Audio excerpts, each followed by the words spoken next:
이렇게 강조하는 제품들에 대해서 이제 식약처에서도 제재를 가하기 시작했단 말이에요.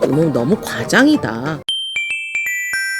여러분 안녕하세요, 뷰티부 장관입니다. 오늘 토너에 대해서 말씀드리기로 했잖아요. 두 편에 걸쳐서 얘기를 할 건데, 먼저 토너에 대한 설명과 그리고 다음으로 이제 선정을 하도록 할게요. 선크림과 좀 비슷한 맥락이겠죠? 우리 지금 여름이기 때문에 여름 토너를 주제로 이제 지금 선정을 할 거예요. 그래서 여름 토너는 또 조금 겨울 토너하고 조금 다르지 않나라는 생각이 들어서 그거에 대해서 좀 얘기를 해볼게요. 일단 토너와 스킨은 무엇이 다른가? 이런 질문을 하는 콘텐츠를 제가 많이 봤어요. 그거에 대해서 답변을 또 적어주시는 콘텐츠들도 많이 봤거든요. 뭐 점도가 다르네, 저쩌고 막 이렇게 있더라고요. 나름대로 설명이. 근데 사실은 의미 없다.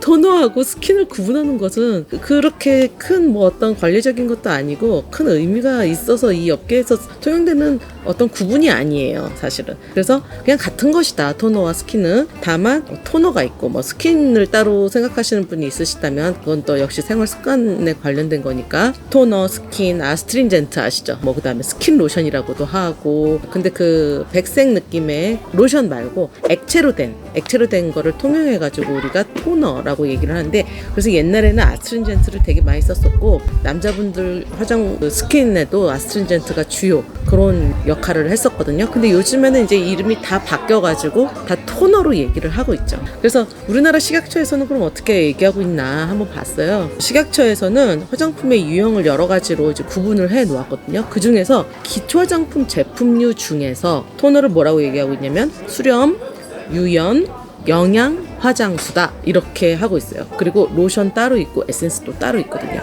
그러니까 수렴, 유연, 영양을 줄 수 있는 화장수 베이스는 물인 거고요. 물로 된 이런 이제 화장수를 우리가 통용해서 토너라고 얘기하고 있습니다. 그래서 이제 토너 주요 성분은 뭐냐? 대부분은 물이죠, 물. 근데 어떤 물이냐? 빙하수냐 막 이런 컨셉을 막 들고 오는 제품들 많잖아요. 물론 이제 무슨 뭐 초정리 안반수, 무슨 뭐 알프스 빙하수 막 이런 거. 여기 지금 저 스위스에 와 있어요. 토너 영상을 지금 여기 찍고 있는데, 그동안 제가 후각이 한 달 동안 마비가 됐었어요. 그래서 저거 큰일 났다, 나 유튜브 한다 그랬는데 너무 깜짝 놀라가지고 제가 토너를 테스트를 하려고 잔뜩 사놨는데 그거 테스트가 안 되는 거예요.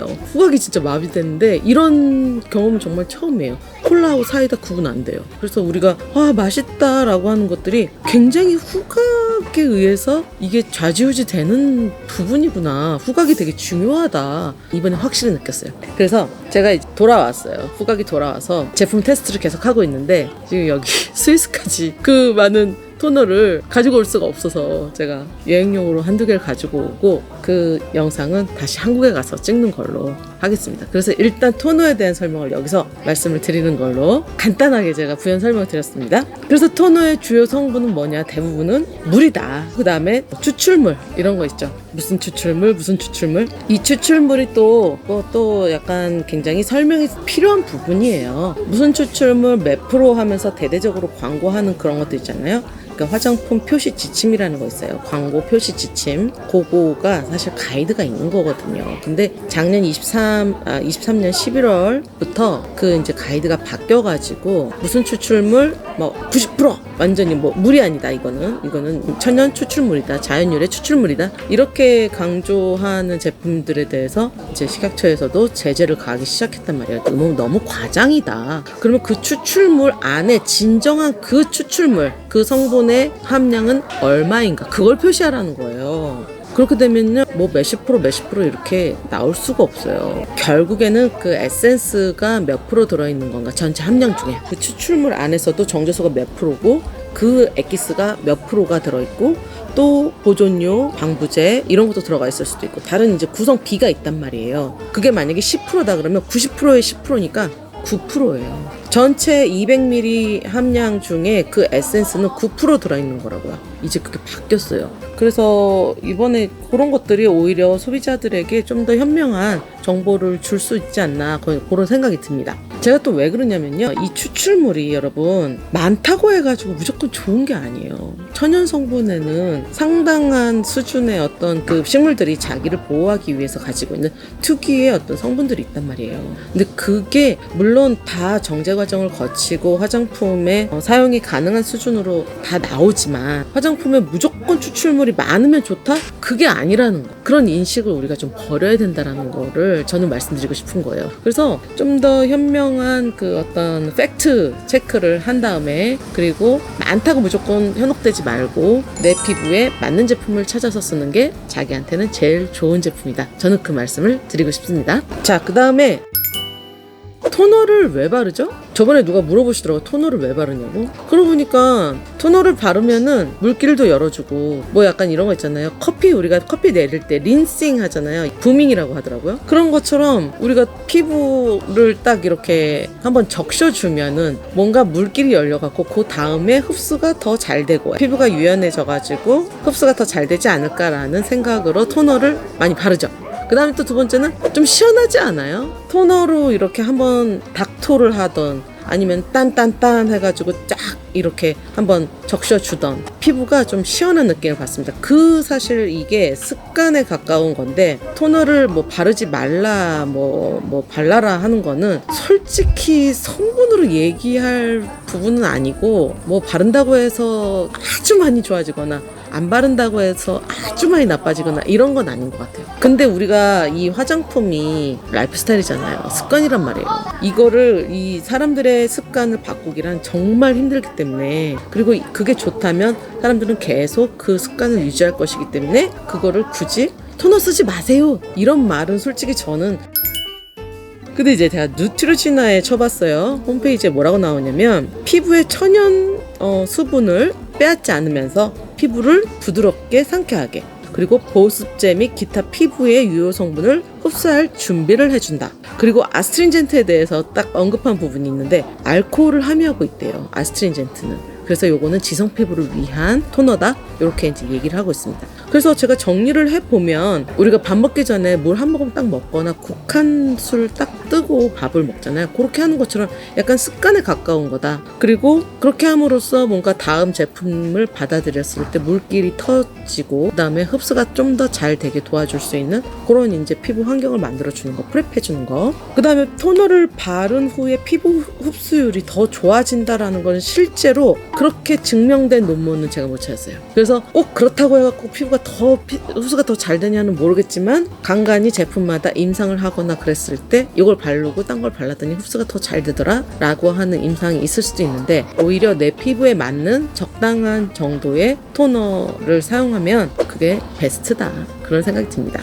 빠른 수분 공급은 있어요. 토너의 역할 중에 우리가 클렌징을 하고 나서 피부가 확 건조해질 때 토너는 물로 돼 있어서 이거를 피부에 바를 수 있는 이 속도가 굉장히 빠르단 말이에요. 그래서 얼른 적셔줄 수 있다. 이 약간의 건조함도 놓치지 않고 빨리 발라줄 수 있는 빠른 수분 공급, 그게 이제 토너가 하는 역할이다라고 하나 얘기를 드릴 수 있고요. 그 다음에 빠른 pH 밸런싱, 알칼리, 이게 사실은 클렌징 하는 것 자체가 알칼리의 어떤 행동이잖아요. 물론 약산성의 제품들이 많죠, 요즘에는. 근데 이 계면활성제라는 것 자체가 이 때를 씻어서 가져가는 거기 때문에 빨리 이 건조함을 막기 위해서 토너를 딱 해주고, 그 다음에 빠른 pH 밸런싱을 위해서 토너를 얼른 발라주는 그런 역할도 있습니다. 요즘에는 제품이 워낙 약산성이 나오기 때문에 클렌저도 피부가 갑자기 막 알칼리로 바뀌거나 막 급격히 건조해지거나 많이 그렇지는 않죠. 그러니까 결국에는 뭐냐, 빨리 뭔가 채워주고 싶은 습관에 가까운 거다. 그렇지만 안 바르는 것보다 바르는 게 나은 느낌이면 나는 바르겠다. 역할별로는 요즘에는 뭐 닥토다, 흡토다, 뭐 찹토다 이렇게 얘기를 많이 하시는데, 닥토 같은 경우는 화장솜에 묻혀가지고 토너를 이렇게 닦아내듯이 사용한다 그래가지고 닥토라고 하잖아요. 클렌징을 했음에도 불구하고 뭔가 이제 찝찝한 그런 게 있어요. 근데 닥토는 있잖아요, 화장솜이라는 게 어쨌든 한번 쓸고 가는 게 있단 말이에요. 이 각질층이 살아있어야 계속 턴오버가 28일 주기로 유지가 되면서 떨어져 나가고 다시 채워오르고 하는 이런 것들이 이제 있는 건데, 이 각질층이 계속 쓸려져 나가면 이중 세안을 하는데 또 닥톡하지 하고, 또 아침에 또 비누하고 또 클렌징하고, 또 저녁에 와서 또 이 클렌징이 너무 많은데 닦는 행동이 너무 많아요. 그러다 보니까 웬만하면은 화장 메이크업 진하게 하지 않은 경우에는 이중 세안도 저는 권해드리지 않아요. 그리고 닥토도 매일 하는 거 권하지 않아요. 그 시원한 맛에 자꾸 하다 보면은 습관돼서 이 장벽에 좀 무리가 갈 수 있어요. 그래서 닥토는 그렇게 많이 권해드리진 않는다. 그 다음에 흡토한다, 찹토한다. 에센스처럼 흡수시킨다고 해가지고 그냥 흡토인 거예요. 이거는 점도의 차이도 있고 물론 성분의 차이도 있지만 제품마다 어떤 제형상의 차이로 인해서 닥토가 되기도 하고 흡토가 되기도 하는 거니까 자기가 좋아하는 제품으로 쓰시면 될 것 같습니다. 특히 여름 토너는 시원한 맛도 필요한데 그냥 약간 단계를 줄이고 싶은 마음도 있잖아요. 그래서 그 니즈에 맞게, 자기 상황에 맞게 여러 가지로 활용하시면 좋을 것 같습니다. 그래서 오늘은 토너에 대해서 먼저 한번 짚어봤습니다. 어떠셨나요? 제가 다시 한국에 가서 준비한 토너 제품들을 리뷰하면서 장관상 여름 토너를 선정하도록 하겠습니다. 오늘도 내용 좋으셨다면 구독, 좋아요 부탁드릴게요. 오늘도 뷰티브 장관 함께 해주셔서 감사합니다. 안녕!